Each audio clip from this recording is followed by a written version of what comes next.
Just for people's awareness, this meeting is being recorded. We've already had a couple people ask if it will be available to view later that couldn't be here tonight. And as we go through the presentation, I think, Don, you can explain how you want to take questions, whether it's at certain points in the presentation or at the end. But as people have questions, they can hover near the bottom of their screen, and they'll have the option to select Q&A. If they select that, they can type in a question. We can get to it when we have that point in the meeting. And otherwise, they can select raise your hand. I'll be able to see that and pull them in as you pause for questions. Excellent. All right. Thank you, Eric. All right. We'll get started. Welcome, everyone. Hopefully you're here for the Washington Street feasibility study. This is a transportation planning study that's partnered with both, well, it's three parties, actually. It's Maine DOT, it's ATRC, the local MPO for Lewiston, Auburn, and the city of Auburn. So I'll introduce myself. My name is Don Ettinger. I work for Goral Palmer. I head up our transportation practice. With me tonight is some folks from Goral Palmer that have been involved in the traffic aspects of the project. My thought here, to answer Eric's question, my thought would be that we'll go through the presentation slides first. It's probably 15-20 minutes. And then at the end, we'll take questions and provide responses to those. So if you could be patient, that would be fantastic. I'll continue with this slide. Introducing our consultant team. So Goral Palmer is the study lead on this, but we are teamed up with North Star Planning to help us out with some land use planning aspects of it, and Aceto. It's actually Aceto Kimball Landscape Architects now, but Nick Aceto is here, and Kate Birch is here Nick is here from Aceto, Kate is here from North Star Planning. It is worth noting that there is an additional planning study that's happening concurrent with this one for the same corridor, with a heavier focus on land use planning and zoning through that. So there'll be some slides in our presentation related to that. And there have been prior public meetings on that land use planning study. This presentation tonight will be more focused on the transportation infrastructure aspects of the corridor. All right, so I've introduced our client team here. So Larry Allen is our point of contact with ATRC, and Eric Cousins, who you saw earlier, is our point of contact with the city of Auburn, and then Claire Winter is our point of contact with Maine DOT. Okay, so let's talk about the study limits. So this is basically the Washington Street corridor, Route 202, that connects the city of Auburn to the Turnpike. So it's that long stretch. It's just shy of 4 miles in length.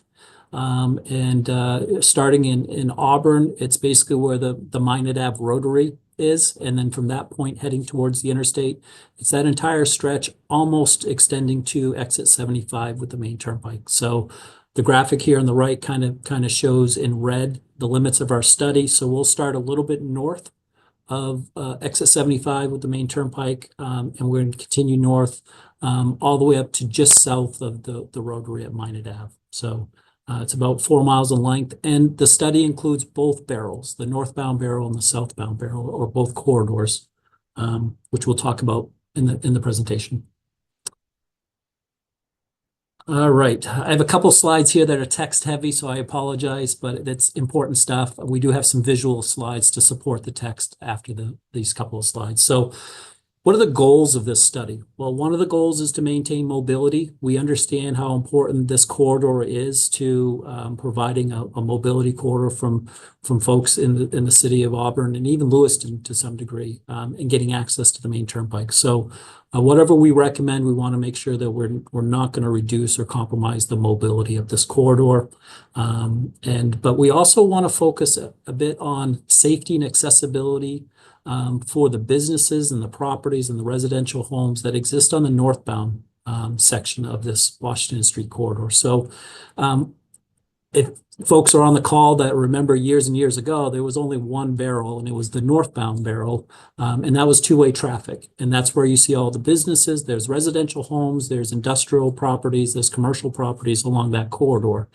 And at some point in time, Maine DOT came along and decided they would build a second barrel, which now is your southbound barrel. And you'll notice that the geography is drastically different. The demographics are different. It's limited access. There are no businesses along that corridor on the southbound direction, but it's totally different northbound. So what we're looking to do is improve safety and accessibility for that current northbound barrel. The southbound barrel will be limited access. It's focused on vehicles and trucks, but the northbound barrel, we want to basically make it a lower speed, more local road feel where we're accommodating all modes of transportation.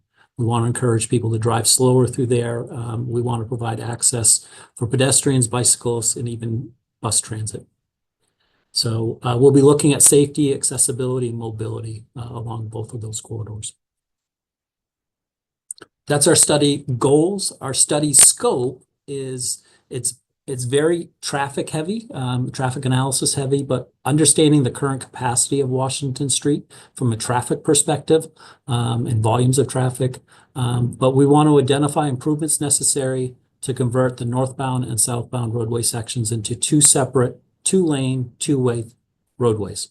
So imagine your northbound barrels, two lanes heading into Auburn. We would make that two-way traffic, one lane in each direction with opposing traffic like a local street.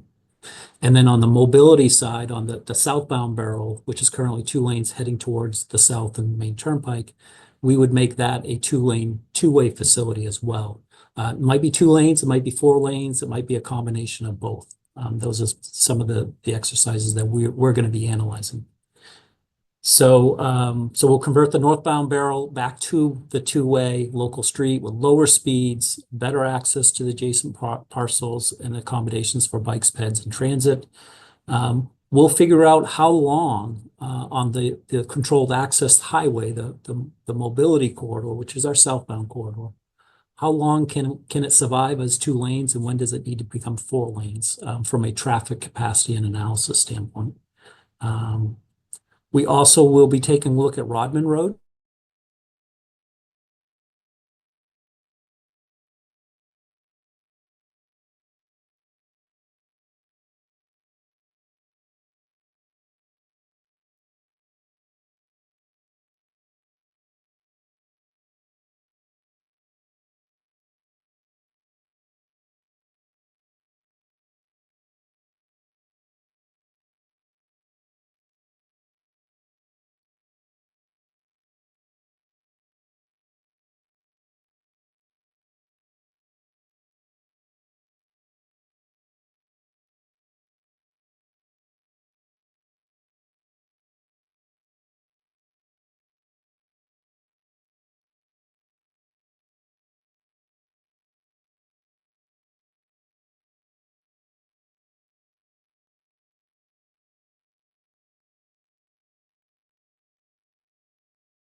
I don't know if people can hear me, but we've somehow lost Don Ettinger, it looks like.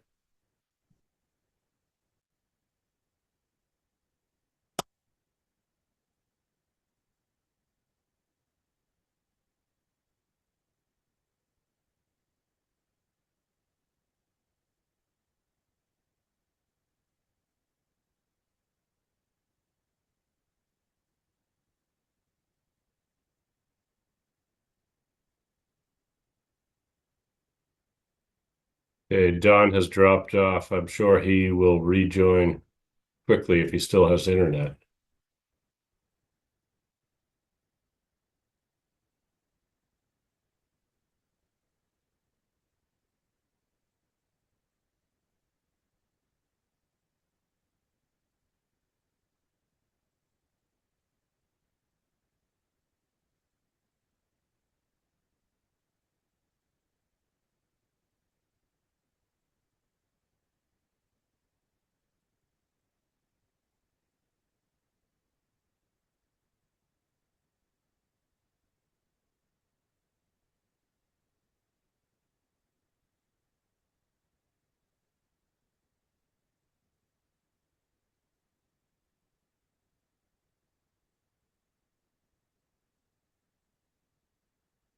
See people confirming that they can hear me. I'm just waiting for Dawn to rejoin.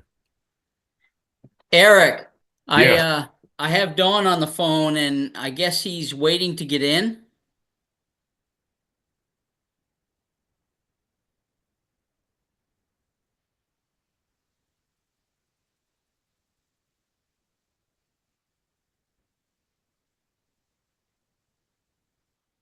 Eric's working on it.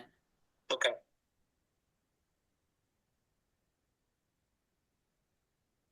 is he in as a attendee and not as a panelist? Are you in as an attendee or a panelist? I It don't says see you've him. been invited as a panelist, but check your email for more information. Hmm. I have no emails.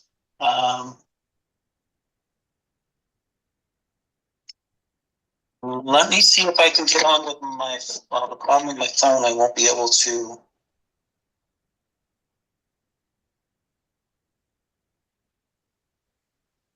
I have you on speaker.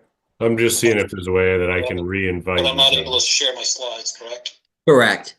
Yeah, Dawn, so I'll let me, send an invite link over from the panelist thing to you, right? Oh, this is just the registration link. I can't send you a panelist link. um,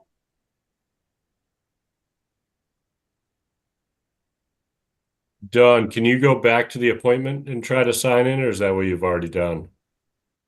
what I was doing, yeah, let me take a look here. Name, email address, I'm not a robot. Join, register and join. You're not seeing anything on your end, Derek? Not yet. Okay, I've done this like 3 times. Let me see if I can get on with my phone.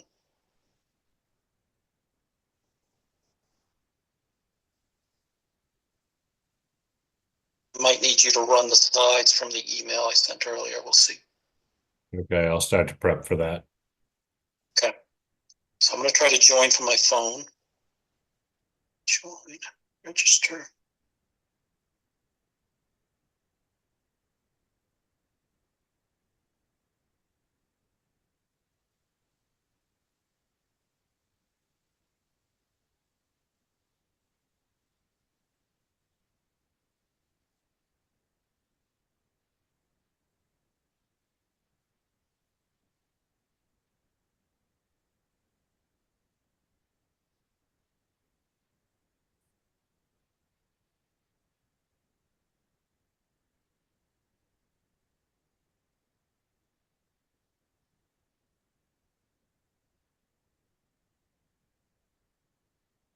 Getting the same thing that's popping up, Eric, on my phone too.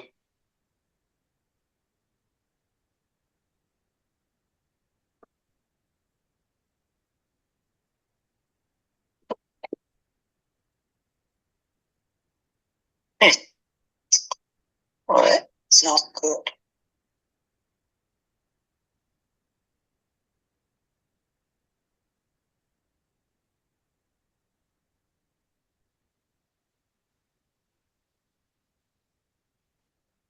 Let me see if I can just go into somebody else.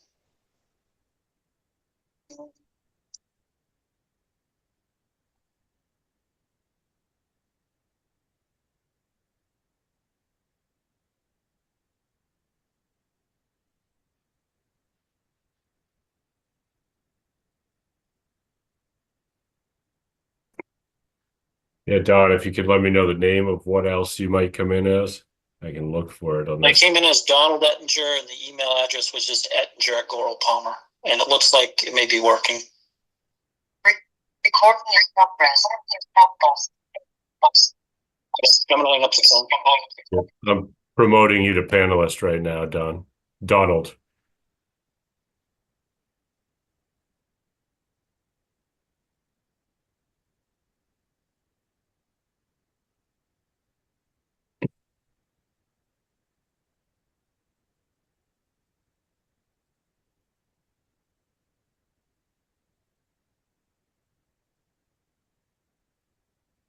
I can see your screen.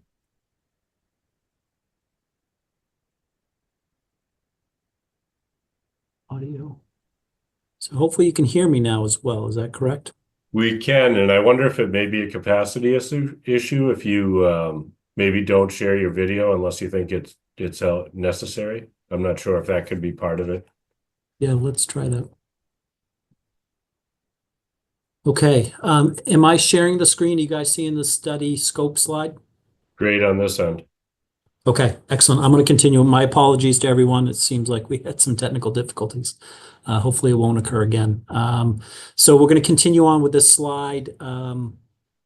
We're talking about converting the northbound corridor of Washington Street back to a two-way local street with lower speeds, better access to the adjacent parcels, and full complete streets accommodations, bikes, peds, transit, on-street parking, and the works. We will review the limited access highway corridor, the southbound corridor, to see does it function as a two-lane facility? Does it need to be 4 lanes?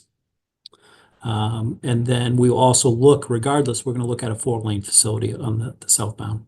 We're looking at 3 connection points between the 2 corridors at the southern split, the northern split, and in the Rodman Road area. And we have some graphics to share on that.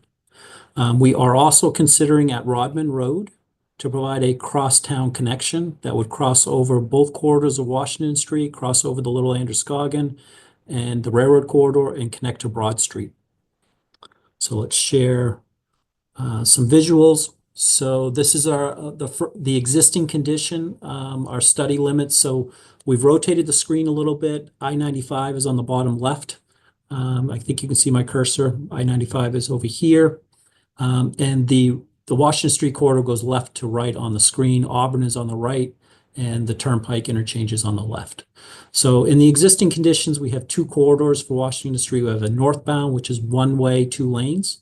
And we have a southbound corridor, which is 1 way and 2 lanes. And then you can see a connection to Rodman Road. The next slide here is how we might change that traffic pattern. So the northbound corridor of Washington Street will become a local street with 2-way traffic, 2 lanes, 2-way traffic, lower speeds. And then in red here is the mobility corridor. We would be looking at providing 2-way traffic on that corridor as well. It's to be determined whether it would be just 2 lanes total or 4 lanes. And then you see Rodman connection here, and then you see this yellow arrow, yellow-orangish arrow heading over the Androscoggin River. Can we provide some type of, I'll call it a Rodman or Broad Street connection from Rodman across the corridor to Broad Street? Okay, so we're going to jump into some basic, I'd say engineering information, some background information on the roadway conditions. So the photo on the right is your northbound corridor heading towards Auburn. Your photo on the right is southbound heading towards the Turnpike. And so we basically in the existing condition have a divided highway, 2 lanes in each direction. It is a corridor priority 1 facility defined by Maine DOT, which is their highest priority corridors. It's a principal arterial, and combined northbound and southbound, it has about 19,000 cars a day. The speed limits vary a little bit, northbound versus southbound. In the northbound direction, it starts at 50 miles an hour coming out of exit 75 Main Turnpike heading north. Once you go over the Little Androscoggin River, it drops to 45 because that's where you have more businesses and residential properties. Coming from Auburn, heading south, it starts at 45 and then it jumps up to 55 when you get just south. I think it's a little south of Rodman Road, and it stays 55 until you're pretty close to exit 75. The southbound corridor will be limited access, as you can see in the photo on the bottom right. There's no businesses or development along that corridor. All right, a big component to this study is going to be traffic analysis and safety. We'll talk about safety first. So one thing we like to look at is in this 4-mile long corridor, are there any high crash locations? The definition of a high crash location is having 8 or more crashes in a 3-year period and a critical rate factor of greater than 1.0. It's a term used by Maine DOT, and it's defined as comparing the severity of the crashes at this intersection with other intersections across the state. So 1.0 or greater is going to be part of the trigger for a high crash location. We have one intersection, one location within our study area that's a high crash location. It's Washington Street, Beach Hill, Danville Corner Road intersection. It's towards the southern end of our corridor, kind of closer to exit 75. It's relatively high speed through here. It's an unsignalized four-way intersection with stop conditions on the side streets. It had 17 crashes and a critical rate factor of 2.79 in the 3-year period from 2021 to 2023. So it is a high crash location. We would want to mitigate and improve, provide safety improvements to improve the crashes in this corridor. So for some of the audience that are here, probably have heard through the grapevine that Maine DOT has done kind of a safety audit of this intersection, looked at multiple solutions, and was recommending proposing a traffic signal here. Up until recently, we were unsure what the city stance was going to be on it, but my understanding as of today's presentation, that the city of Auburn also supports a traffic signal installation at this location. So our planning study will assume that there'll be a traffic signal providing full access to both Beach Hill Road and Danville Corner Road at this location. It is also worth noting that just south of our study area at exit 75 and at Kitty Hawk intersections, both of those locations are high crash locations. They're both signalized and high crash locations today. All right, continuing to the next slide here, building off the safety review, another item that we took a look at, we just didn't look at a three-year period. We actually went back 10 years from 2014 to 2023 to see what information we might be able to shed from that data set. And so what we found, there was about 410 crashes over that 10-year period. The year with the highest crashes was 2023 with 50 crashes that year. We found that crashes tended to be higher in the months of November and December. We found that crashes tended to be higher during the daytime, during commuter traffic time. Many or most of the crashes didn't result in injuries. They were more property damage. There were 11 crashes that did involve serious injuries. There was one fatal crash that occurred on the northern end of our study limits, closer to the Minot Ave rotary. There were no bicycle-related crashes. We're not surprised by that. If we look at heat maps, there's not a lot of bicycle traffic on the corridor. There were 2 pedestrian-related crashes. Both were non-fatal, which is good news within that 10-year period. So transitioning from safety review to our initial traffic evaluation. So the graphic here on the right kind of shows our corridor. It's got a bunch of circles in there. So the red circle is exit 75. The green circle is the Danville Corner Road intersection. This is the intersection that is unsignalized today, but it will be recommendations of the study, and I believe DOT will be moving forward with a new traffic signal installation project at that location. And then the 3 purple or magenta circles, this would represent potential links or connections between both corridors. So at the southern split, which is the lower magenta circle, at the northern split, which is the upper one, and then in the middle is the Rodman Road connection. So as part of that mobility corridor, which is the higher speed corridor, we're going to consider 2 lanes and 4 lanes and provide those 3 connection points to the local street, which will be that slower speed northbound corridor. So we've started pulling together our traffic data. There was existing traffic counts that were collected through the whole corridor, and those counts were adjusted to a future year, a design year 2050. And then what we ended up doing is doing volume redistribution, because the roadway network will change from the existing condition to what we're proposing, because now we're changing traffic patterns. So we had to do a redistribution diagram, and we use streetlight data to help us understand origin and destination of traffic that's coming from the side streets within the study area. And then we also projected that out to a year 2050, a design year. In addition, we've started to look at some future development scenarios and how that might influence traffic volumes on the local street corridor. And then we've assumed in our traffic analysis that those 3 connection points will be with traffic signals. So we're not assuming grade separated or unsignalized. We've assumed traffic signals at those 3 locations. And that's just to help us understand, does it function okay with a signal, or do we need to do something more elaborate, like maybe an interchange, something grade separated and the like. Don, could you explain streetlight data and what that gives you for information? I can attempt to, and then I can tag Randy to help out. So streetlight data, I believe it's a data set that uses, I don't know if it uses cell phones or not, but it collects data and tracks people through a study area, where they enter the study corridor and where they exit. With that streetlight data, we're able to understand what percentage of vehicles enter the corridor from exit 75 and exit, say, either at Rodman Road or at the Minot Ave rotary. So it may not provide actually true volumes, but it gives us a very good origin and destination information. Where is the traffic coming from and going to? Is that a good enough explanation for you, Eric?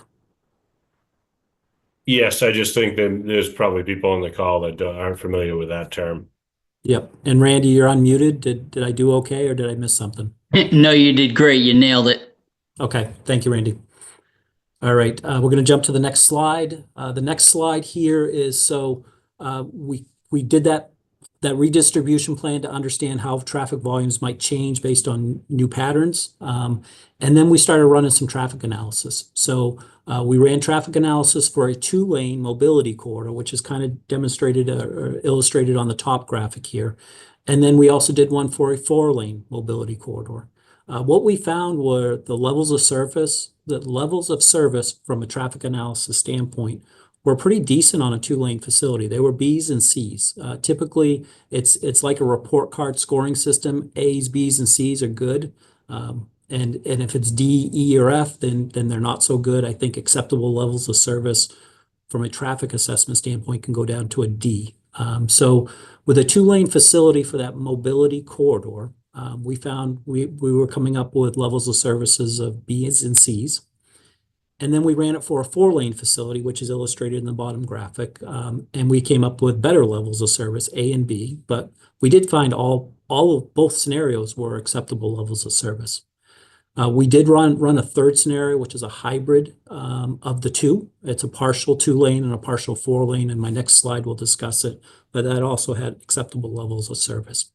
So the next thing that we did is we dug a little bit deeper into the analysis and kind of looked at it from a safety standpoint, and tried to understand, does one corridor, one option provide a safer corridor than the other?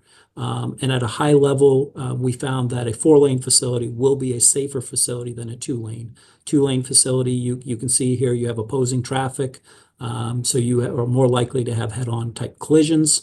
Or maybe vehicles are trying to pass other vehicles that are driving slower, where you reduce that risk with a 4-lane facility, particularly if it's a divided facility. I will note that we will consider divided and undivided facilities moving forward as well.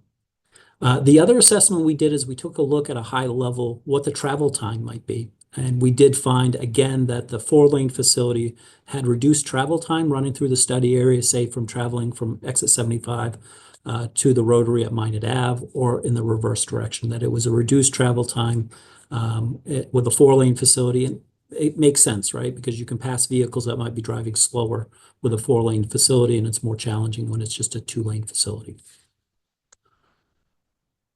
I mentioned the hybrid. So the hybrid scenario was, it's a 4-lane facility, but we had one pinch point where we basically modeled it as 2-lane traffic. And it's at this location on the photo here. This is the little Androscoggin River Bridge.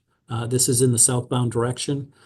So in order for us to build a 4-lane facility, we're probably going to have to build another bridge here, which will be relatively costly. So in our modeling scenario, we said, okay, what if we had a 4-lane facility everywhere but at this location, and this pinched down to 1 lane in each direction? It would still require some modifications to this existing bridge, because I think under that scenario, we'd probably want a center median through here. And looking at the typical section of the bridge, it was I think modified maybe 10, 20 years ago. It's probably still not wide enough for a two-lane opposing traffic scenario. We might need to widen it a bit more, but you could salvage most of the structure and just do a rehab on the structure, rehab and widening. So that's our hybrid option. Okay, so I had mentioned the three connection points between a mobility corridor and the local street.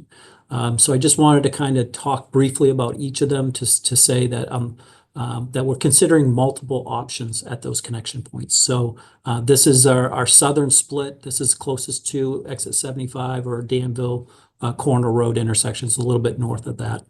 This is where the barrels currently separate. So we're going to consider at this location a signalized intersection, an unsignalized intersection, possibly a roundabout. The signalized scenario is kind of shown in that upper graphic just as a sketch. There's a sketch here on the bottom right that would be maybe a grade separated interchange where we actually have a bridge and we allow traffic to freely flow between both barrels without having to stop. So we'll take a look at that. Obviously, the costs vary depending on the option that we select here. But we'll consider mobility of that mobility corridor in the process. The next location is in the middle of the corridor. Rodman Road is located right here. And this is our southbound barrel, our northbound barrel. This would become the local street, if you can see my cursor in here. And then this would be potentially 2 or 4 lanes. We're actually showing a 4-lane scenario here.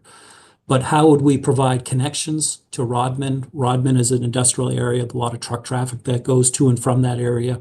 So it's going to be an important connection for us to have.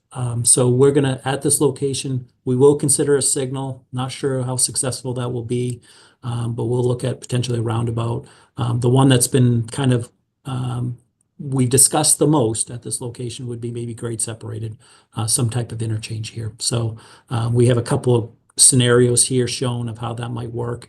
Maybe grade separated at the crossing the mobility corridor and down at grade with the local street.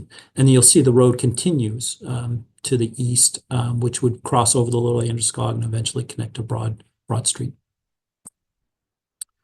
And then our next slide here, we're up at the northern terminal point. We're near Brickyard Circle. And that's where the kind of the northern split happens. We've flipped the views here a bit, and I thank Nick for these graphics that his team has been pulling together. But we're looking, it's kind of a view looking southward. So this is our local street here. This would be our mobility corridor here. And how do we connect them in? This is a scenario that could be a signalized intersection, a 4-way with Brickyard Circle tying in, or the bottom graphic here shows maybe a roundabout. Those are really the 2 scenarios we'll look at here and not consider grade separated here. And then moving north of this area, let's see if we've got that. No, we're not quite ready there. We'll come back to that northern section.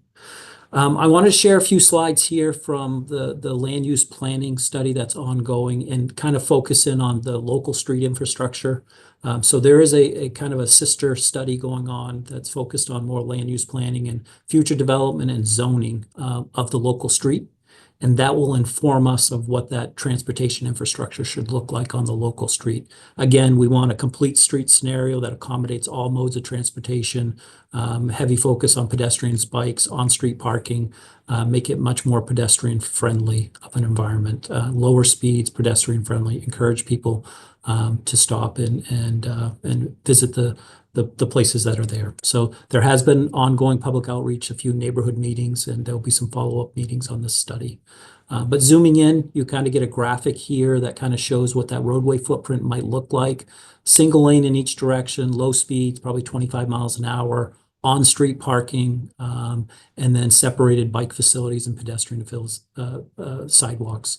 We may have a multi-use path through this facility. We haven't kind of worked out all those details quite yet, but heavy for pedestrian and bicycle infrastructure is what we're looking to do. Here's a typical cross section that shows kind of what that might look like, where you have, two narrow travel lanes, you have on-street parking, you have street trees, maybe some street lights, landscaping, and then facilities for bicycles and pedestrians. And then this slide here, this is jumping back to north of Brickyard Circle heading into Auburn. We're in the northbound direction. And another slide that North Star Planning and Aceto put together, kind of a before photo. This is the existing condition on the top.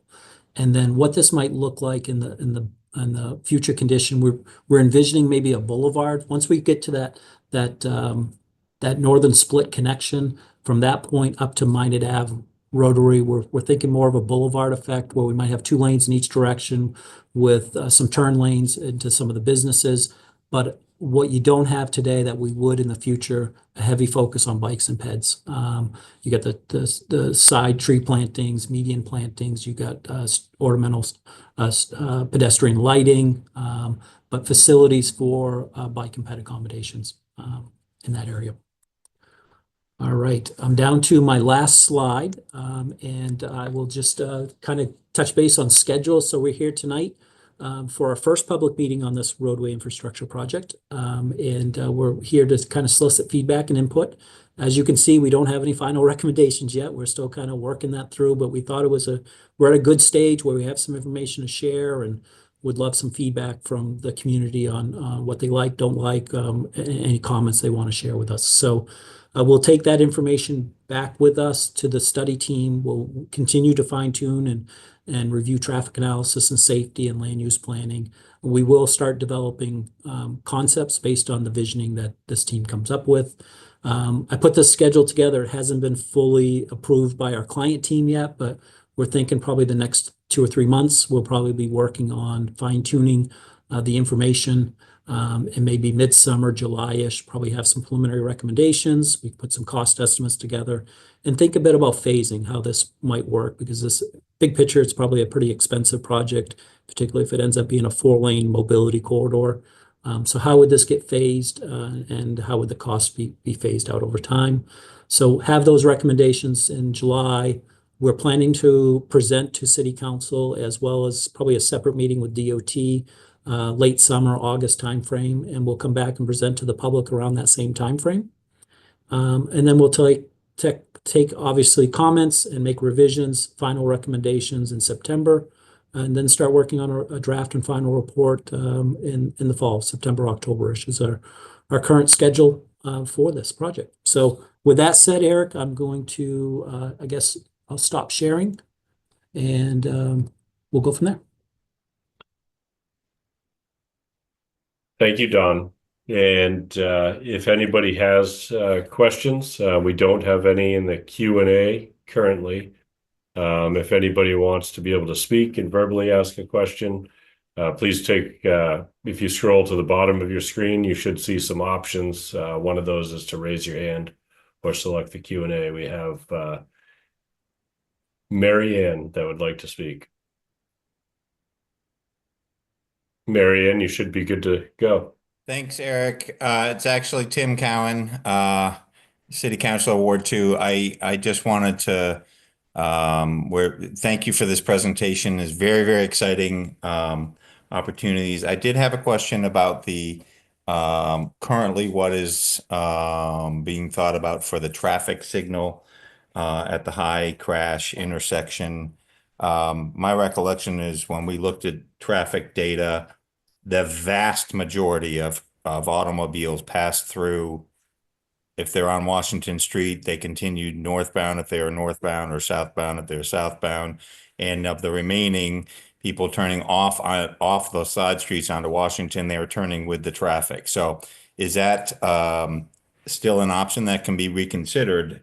I'm just concerned about people coming off the highway at the end of a busy day, bad commute, and having to stop again. And what would that do in terms of poor driving decisions and potential crashes? Yeah, Tim, great question. I unfortunately I don't have the answer for you. I tend to agree with what your assessment was. In our study area, we found that pretty much I think it was around 80% of the traffic that enters the study area from the south exits to the north and vice versa.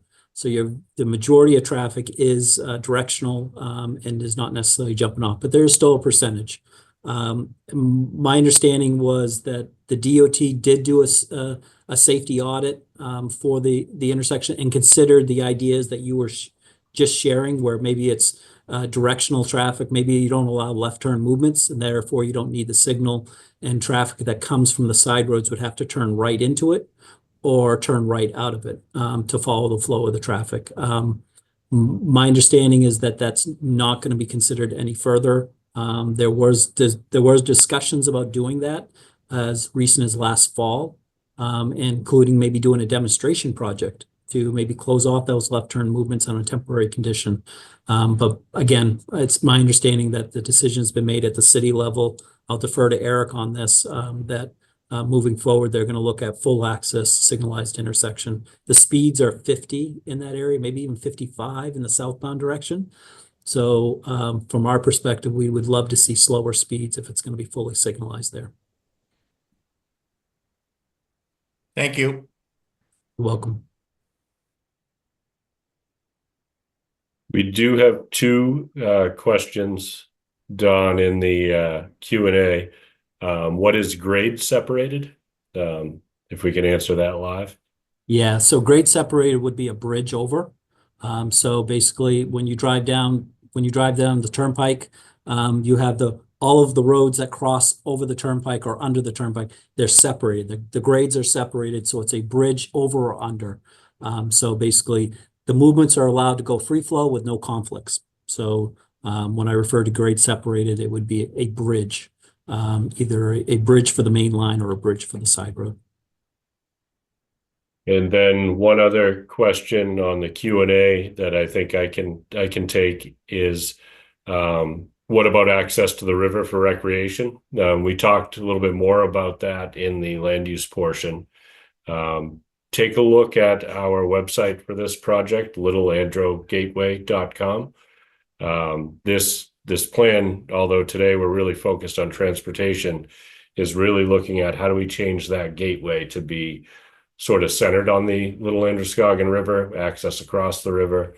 And as our comp plan has called for, to really see the future residential development of the city have some infill between the core of the city and exit 75, both along this pedestrian bike friendly corridor that's currently the northbound leg of Washington Street, and also across the river to Broad Street, and then find ways to connect people to the river in between. Yeah, Eric, it's a great answer. Nick's on the call here. I know I've seen some renderings of, we definitely want to accommodate bikes and peds on the local street corridor, but we're thinking and kind of envisioning maybe that there is a multi-use pathway of some sort that follows along the river. So it might be a separate facility that we're looking at. We have another hand raised, Aitana Blevins. I'll pull in. Hey, can you guys hear me? We can. Oh, We can hear you. great. I'm part of the Casco Bay Trail Alliance. We're advocating for a multi-use trail from Portland connecting to the Auburn Lewiston area and then to Brunswick and then looping back to Portland. You're shaking your heads. I think you're familiar with it. But we've had really great support from Auburn. Their city council meeting went great and they voted in support of our trail. And it's still in legislature, getting to the working session soon, but there's a lot of support for it as well in Augusta. And I just want to say thank you guys for making your plan with potentially a multi-use trail, because that would really help us. We're coming to the part right now where the trail that we're proposing from Portland to Auburn in the bill, it stops at the Danville Junction. So getting from that piece to downtown Auburn and Lewiston would be magical if this just like happened to be there and promoted a nice, safe place to walk. So thank you. Yeah, no, great comments, and we've heard the same already. City staff has informed our study team of this. So part of the solution here for this corridor is to provide a multi-use trail from Auburn, because there is a trail up in the Auburn area, down to our southern study limits to get you as close to Danville Junction as we can. There's still a little bit of a gap that's going to be there between where our study ends to where the Danville Junction terminates. So, but I think we'll get you 2/3 of the way there. So that is part of our visioning, and that's something that we're hoping to incorporate in the recommendations. Awesome. Thank you guys so much. Thank you. Don, we do have another question from Joseph Butler in the Q&A. Will the 4-lane version require the road to be closer to the neighborhoods above? And I think that's when Washington Street is horizontal on our screen, the neighborhoods to the top of the screen. Yeah, it's a great question. Let me see if I can pull this up. So the answer is yes. Probably not the answer you're hoping to hear, but if you look at the right of way that Maine DOT acquired when they built the southbound corridor, it appears that the barrel you drive on is your southbound barrel. So if we built a northbound barrel, it would be towards the Little Androscoggin River or towards the local street. And I believe they've already secured the right of way for that space, is my understanding. Not totally positive on that. And I'm basing it on the Rodman Road area is where I see the right of way lines. I haven't reviewed the entire corridor, but near Rodman Road, it does look like if we add a 4-lane section, the additional 2 lanes would be to the east. That's accurate. The right of way on that controlled access corridor is similar to what we have for the main turnpike at 250 to 300 feet wide. Perfect. Thank you, Eric. This was planned in the 50s when they were laying that out, and they acquired the right of way to allow for like a turnpike connector type of roadway. Correct. Correct. And one more question. Who is going to pay for all of this? And if the issue really is the area by Danville Corner Road, why not just solve it with the traffic signal? So I'm not sure if that's something you can really answer at this point, but. Well, I can, but I can provide a response to it. So I believe the traffic signal at Danville Corner is in DOT's work plan as a project. It's at least funded for engineering. But it's not funded for construction, but they have it in the work plan to start the design work for that. They'll collect survey, right-of-way information. They'll start working. They'll hire a consultant to start working on the design of it. That will probably take a year, and then they can try to get in the work plan funding for final design and construction. So that project will probably work independent of this project, but we will assume in our study that intersection will be signalized. They will likely get funding for that intersection sooner than the funding will be for this entire corridor study. So, and to answer the question, who funds this, that's to be determined. This is just our really first study on this assessment. We will put costs together for it. What will be important for a planning study like this to move forward is to have the local community support it, the public support the recommendations of the study, to have it such that Maine DOT supports the recommendations as well as the city supports it. If you have all 3 parties in support of the recommendations, then it's more likely that it will get funded at least to move forward into a design phase where they start looking more heavily at what does this thing look like, get survey for the corridor, understand how this might work, and then eventually fund the construction. A project like this probably won't go far unless you have DOT support and you have state and federal funding to support a project like this. That's typically how these transportations are funded across the state. We have one more question from Ronald Lavasser, and I think I can take this one. Is the city still planning to change Broad Street to a residential area for housing? And also, is the water and sewer extension for that area still a go? The city had requested congressional delegated spending funds for water, sewer, and sidewalk extensions in the Broad Street area. Much of the zoning is already in place for higher density residential in that corridor. We have been watching the federal budget process closely over the last couple of months, and that request looks pretty uncertain at this point. But we will be talking about requests for next year's federal budget and talking about prioritizing for the asks for that type of funding for next year as we kind of wait to see what happens this year. So I would say it's uncertain at this point, but it is still an identified goal in the comprehensive plan and a priority.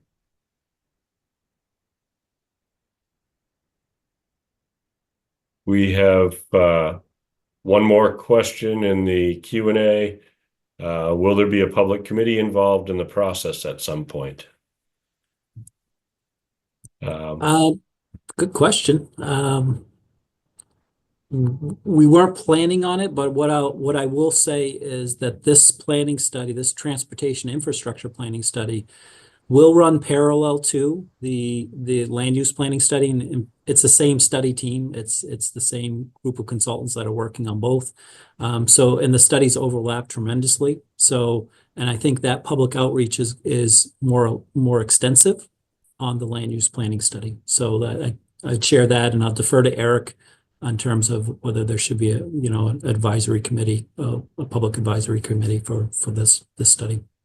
Yeah, I would just add that there is not one planned for this study, but there are a lot of opportunities to be involved in planning in the city. We did get feedback from the Community Forest Board about landscaping and street trees along this corridor. We have a complete streets committee that meets pretty much monthly, if not every other month, that provides feedback on all transportation related projects like this one. And we also have just kicked off an updated a process to update our comprehensive plan. There'll be very specific transportation elements associated with that. We stood the website up today, actually. If you look at the City of Auburn website, there'll be opportunities to get involved in the discussion that way, as well as public meetings throughout this process. But we did not plan on creating a separate committee for this project. But I would encourage you to reach out to us if you have interest in transportation or other city planning related matters. There are a lot of opportunities right now to participate. We do have Emily Pasowicz is looking, she has her hand raised, looking to ask a question or provide a comment. I'll let her in now. Hi, can you hear me? We can, yes. Great. I'm Emily Paskowitz. I'm the Northern New England manager with the East Coast Greenway Alliance. So we work closely with the Casco Bay Trail Alliance, and they're part of our broader network. Just want to say I'm really excited about this study. It seems like there are a lot of really innovative solutions being proposed, and I'm very excited to see what comes out of it for both the Casco Bay Trail and the East Coast Greenway, and Lewiston, Auburn as a whole. Lots of awesome work going on here. I was in particular curious about the potential for a multi-use trail, I think along the Little Androscoggin. Did that get mentioned? So, I mean, I'm assuming it's unlikely that there would be one along the Little Androscoggin and along the local street. So I'm curious to kind of hear what the study team's current thinking is around that, what those considerations are. Interested to hear more about that. Yeah, to answer the question, we're not sure yet. We're thinking there would be two, and the one along the river probably wouldn't be a formalized paved 10-foot wide type of pathway. But if we don't provide it along the river, the goal would be to provide something like that along the local street corridor. So I know I showed a typical section that just kind of showed sidewalks and space for bikes. We're gonna work that front to see if we can actually create a separate multi-use path corridor along that local street. That would be our goal, and we know that there's pathways in Auburn, formalized pathways that come into our study area, and we want to make sure we extend that all the way down. So if it's not going to be along the river, then it needs to be within the right-of-way or the roadway corridor for the local street.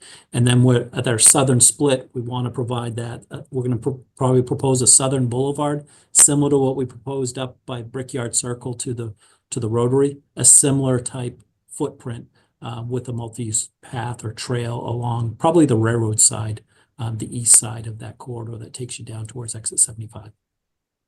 Okay, great, awesome.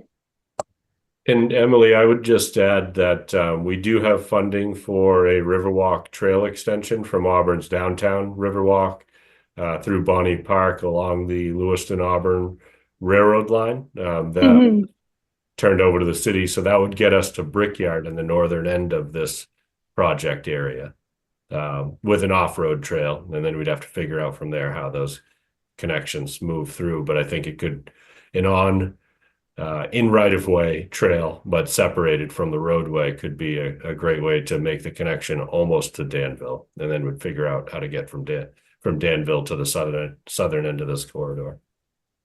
Got it. Thanks.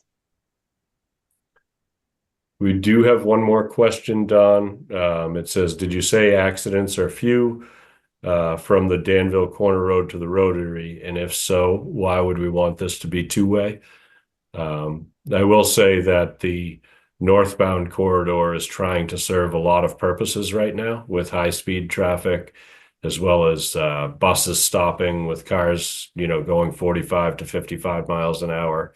A lot of driveway curb openings, and it's difficult to pass all of that high-speed traffic through there. So the goal of this was also safety related, to provide better accommodations for pedestrians in the northbound corridor, but to have a safe high-speed corridor in the current southbound lane that does not have all the turning movements and stops for picking up children and turning in and out of businesses and residences.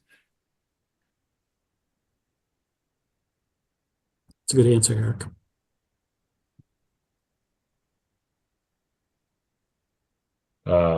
And one more question on the northbound side, where there is very little room on either side of the roadway, how would you find room for bikes, especially near the Miami Ave area? Yeah, so that's part of our challenge, right? We've got to come up with a complete streets template that accommodates all those modes within the existing footprint. So we'll come up with an idea. Our goal is to provide a multi-use path within that corridor. Maybe we'll look at cycle tracks and 5-foot pathway for bikes on either side. Ideally, we have grade separation from the travel lanes for our bikes. That would be our first choice. But you do see there are facilities that do have shoulders for bikes if we have constrained right-of-way space. So I will also say that the footprint design will change through that corridor. There will be urban settings, particularly near Rodman Road, near that connection. But as you travel north or south, there are going to be some more rural sections. It won't be all necessarily just 25 miles an hour and on-street parking. I think we're going to have sections that are going to be more rural. We may have a slightly higher speed of 30 or 35. Those areas are less developed, and they may be more conducive for the separated multi-use facility. So we will be looking at it kind of section by section through there and coming up with maybe different recommendations of how we accommodate all of our modes.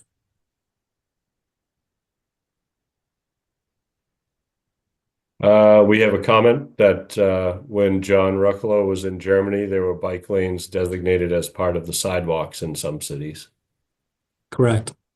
I would refer to them as cycle tracks.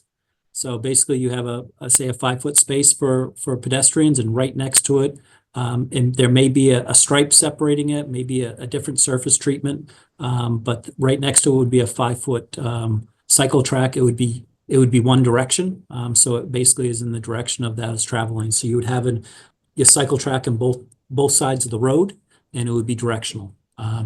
Which is slightly different than a multi-use path. A multi-use path is wider, and you can go in both directions on a multi-use path. So those are certainly things that we can take a look at.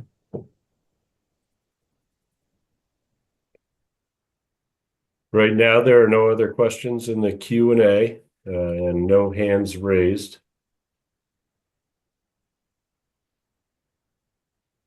Does anyone else have questions or comments they'd like to share?